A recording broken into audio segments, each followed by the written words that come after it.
Hi everyone, happy Friday, salam. I hope you're doing well. Just wanted to go live today to really talk about something that's on my mind, and I'm sure it's on so many parents' minds. And a lot of it is about making decisions for the upcoming school year, making decisions when it comes to our kids.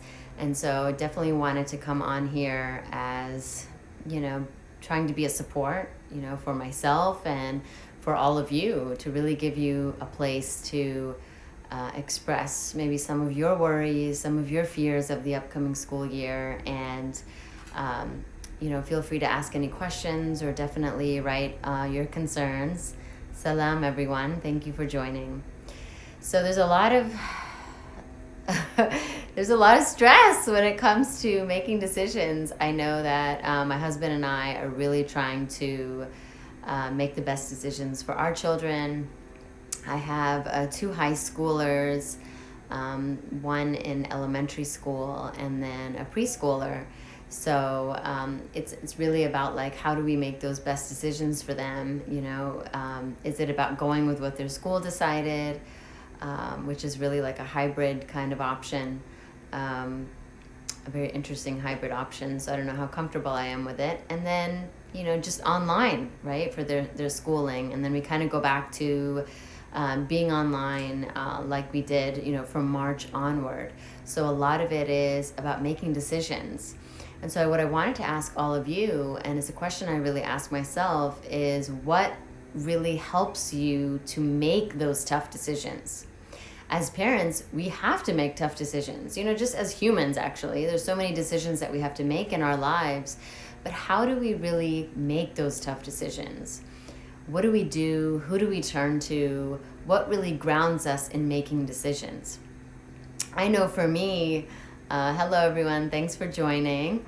So definitely I know for me, when it comes to making decisions, a lot of it is, my faith is what grounds me, right? It grounds me. And in the Islamic tradition, for those of you who are not aware, there is a certain prayer that we make when we're trying to make a decision. It's a very specific prayer.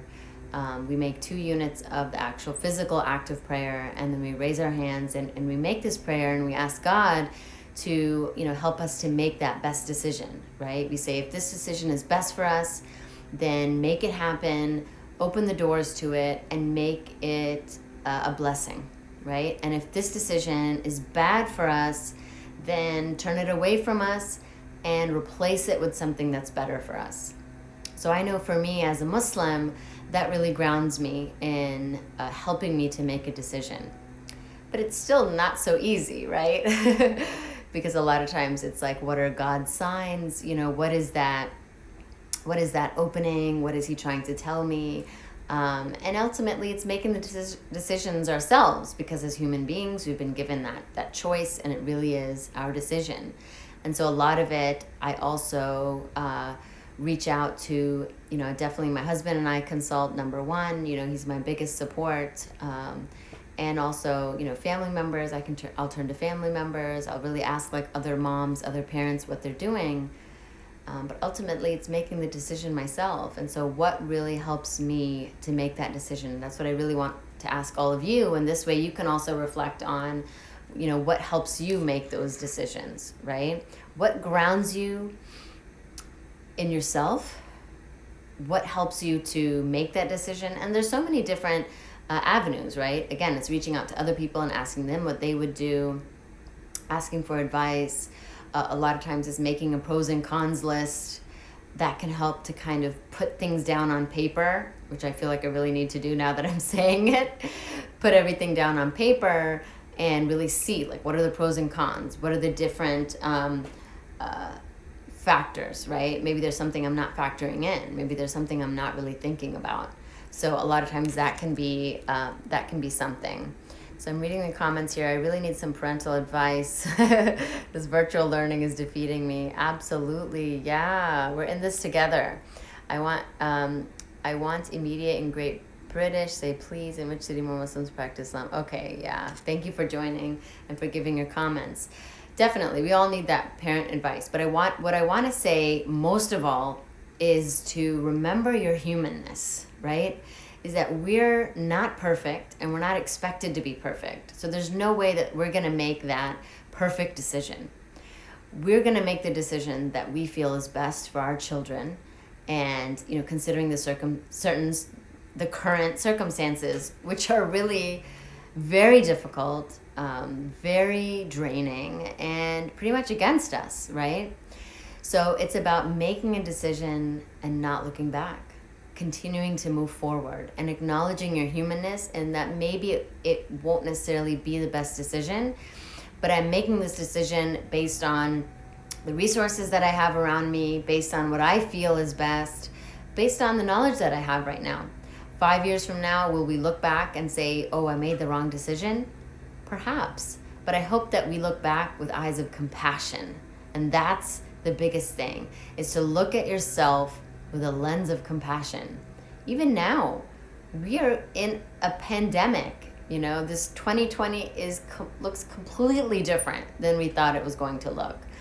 And it's extremely challenging, all the factors that we have in front of us, the fear, this invisible enemy of COVID-19, and, the virtual learning and working parents, and, all the different factors that we have in front of us. So what I want you and me to ground ourselves in is self-compassion. Be compassionate with yourself. Don't be so hard on yourself. That I'm doing the best that I can under the current circumstances, with the resources that I have in front of me, and I'm doing the best, for my kid and for my family. And so it's really leaving behind other people's judgment, but most of all, leaving behind your judgment of yourself. And that's what we tend to do, right? We tend to be harsh with ourselves. We tend to criticize ourselves. There's a lot of guilt. There's, people call it mom's guilt, but I'm sure dads feel it too. And it's just a lot of guilt. And so it's really like releasing that guilt and giving ourselves the benefit of the doubt, giving ourselves, second chances, giving ourselves a bit of kindness. I'm doing the best that I can in the circumstances that I have in front of me. So that's definitely what I would say to ground yourselves in.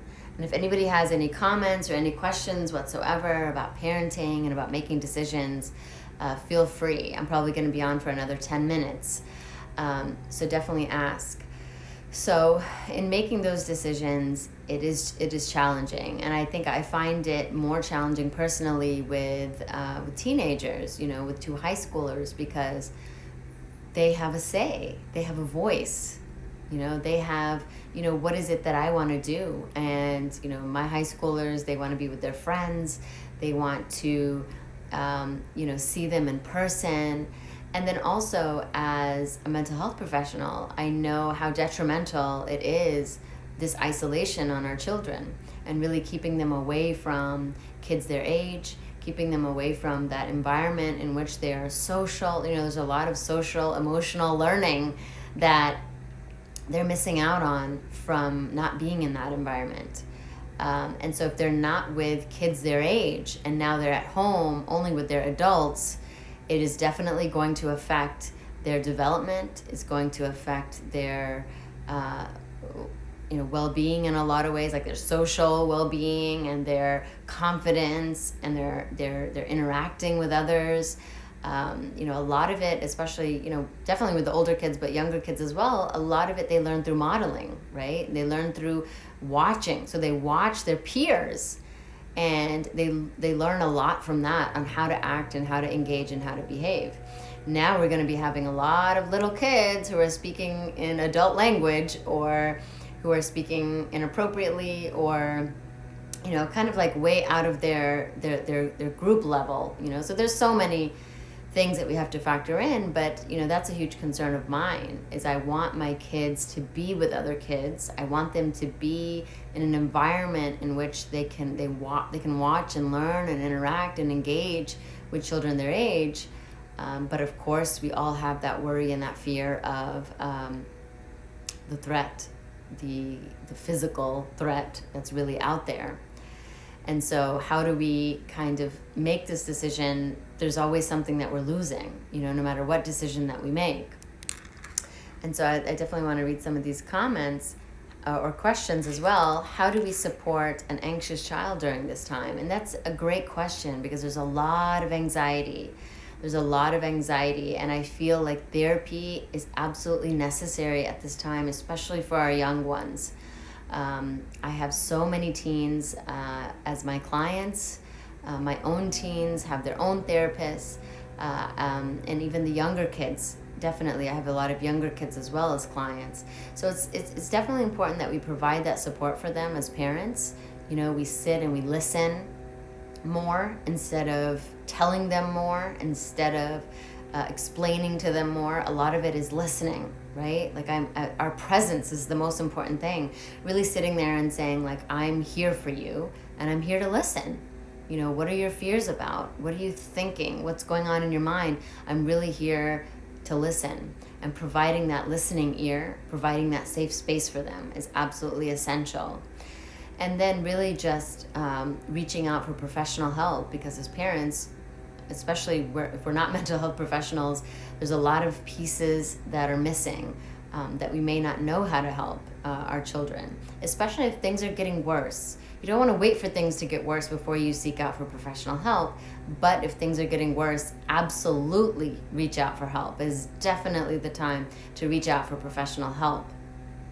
So reaching out for, you know, a mental health professional to really work with your child, to really help them through that anxiety is absolutely essential. And that's what we can do as parents, you know, provide that listening ear, asking questions, you know, taking that lens of curiosity and really asking, how can I be there for you? You know, what is it that you need from me? And definitely, I tell all parents to create a peaceful, loving atmosphere in your home. Okay, so peaceful and loving. So we're taking away the screaming and the yelling and agitation and definitely any physical violence. All of that, you know, needs to be absolutely eliminated. Creating that peaceful home. And then loving, right? Of course, as parents, we're going to discipline. And when I say discipline, I mean like positive, loving discipline. We're going to set rules and boundaries. I'm a huge advocate of that. That's absolutely important. But love throughout, right? Showing love, expressing love, giving love, infusing love into our children. Absolutely important. So you want to create that peaceful and loving home, those two things. And so definitely it's about reaching out for a professional help as well for our children, especially when they're experiencing anxiety, depression, if they're, you know, if their mood has changed, if they're not eating well, sleeping well. It's definitely important for us to reach out for help. I have the same issue with my high schooler. I'm torn on what to do. Yeah, absolutely. And I hear you and I feel you, and it's so difficult for us to make these decisions. And just know that you are making the best decision that you can for your child. And really, it's especially with our teens, right? We've got to be different parents from when they're, you know, toddlers, when they're school-age children, and then now when they're teens. We've got to kind of transition into involving them in the decision-making process, involving them in that communication, you know, hearing them out. What is it that they want to do? It doesn't mean that they make the decision, right? Because as parents, you make that ultimate decision and you communicate that to them. You know, now that you're older, I'd really like to hear what you have to say, what your concerns are about school, what you would like to do, and definitely I will be making the ultimate decision, or your father and I will be making that ultimate decision, your mother and I, whatever. But it is definitely important to us that we hear you out and we hear what you have to say and what you would like. So it's absolutely essential that we give them that space to express themselves and what they would like to do. How do we discipline with compassion when everyone is stressed out? Okay, so never discipline when you are in a moment of physiological activation, or when you're in a moment of anger or frustration or rage. Sometimes you have to, it depends on the situation. But ultimately and ideally what you want to do is to make sure that you are calm right? And sometimes it takes a couple of seconds. People are like, oh, well, I can't go into another room and meditate for 20 minutes and do yoga for 30 and then come back and discipline my child. It's really about training ourselves to get to a point where I can immediately access calm. And so that's a lot of the work that we need to do as parents, right? To get to that place where I can immediately access calm, remind myself, take that deep breath in the moment and just breathe it all out, and then choose how we want to respond instead of reacting to how we're feeling. We never want to parent in a moment of reacting, right? That I'm reacting to what I'm feeling, or I'm reacting to what you're doing. We want to make it where I'm responding. I'm choosing how to respond, and I'm responding in a way that is loving and caring to you and to me. And let's face it, we're parents, we deal with a lot, and we may react. It's okay, it happens, right? Abuse is not okay. I'm not talking about abuse. I'm talking about, an angry reaction, right? The key is the repair. So afterwards, I have to realize that I reacted in an unhelpful way, an unhealthy way, not in a loving way, and I go to my child and I repair. Because there's always room for repair, and it's absolutely essential that no matter what happens between you and your child, that you repair afterwards. So we try our best to discipline in a way that is loving and compassionate and kind. And then if we react, in a loud and angry way, we repair afterwards and we work on ourselves. We have to do the work as parents. Our kids deserve peaceful, loving environments, peaceful, loving parents. And if we're not providing that, we've got to do the work. We've got to be in therapy. Absolutely, we have to. I think every parent needs to be in therapy to be working on ourselves. A great book is Dr. Dan Siegel's Parenting from the Inside Out. So I definitely recommend reading that and being in therapy yourself as a parent. So you're working on your own triggers, you're working on what activates you as a parent, and then you're able to be a better parent for your child. I finally decided today that I will be sending my 4-year-old to pre-K. This is after making prayer for guidance, talking to my family, to my daughter's pediatrician, and finally to myself. So good for you for making that decision. And you reached out to your resources. You reached out to, you grounded yourself in what helps you make that decision. And you made this decision for your child and for your family. And so it's really about making that decision, being okay with it, and forgiving yourself for any mistakes along the way. She can go to public playgrounds. She can go to school where safety measures, sanitize and protect, are taken. Yeah. And so those are some of the things that may help you make those decisions. So I do have to end off here. And I just wanted to remind you all and myself that as parents, we're striving to do the best that we can. We are not alone. You are not alone. We're in this parenting boat together, and it's really about supporting each other, being there for each other, and number one is having that compassion for yourself, right? And then once you have that self-compassion and you're infused with that compassion, now you're able to push that on to your children and parent them in a way of compassion and love. And when making those decisions, ground yourself in what helps you make those decisions, and just go for it. So thank you so much for joining. If you have any questions, I know I missed some questions, and so I apologize.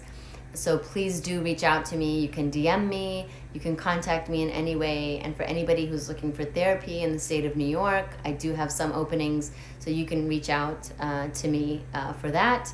And I am going to be having some parenting workshops coming up and some children workshops as well coming up online. So definitely be sure to stay in touch so you'll know about all that stuff coming up. So take care and enjoy your weekend, and sending that peace and love to all of you. Bye and salam.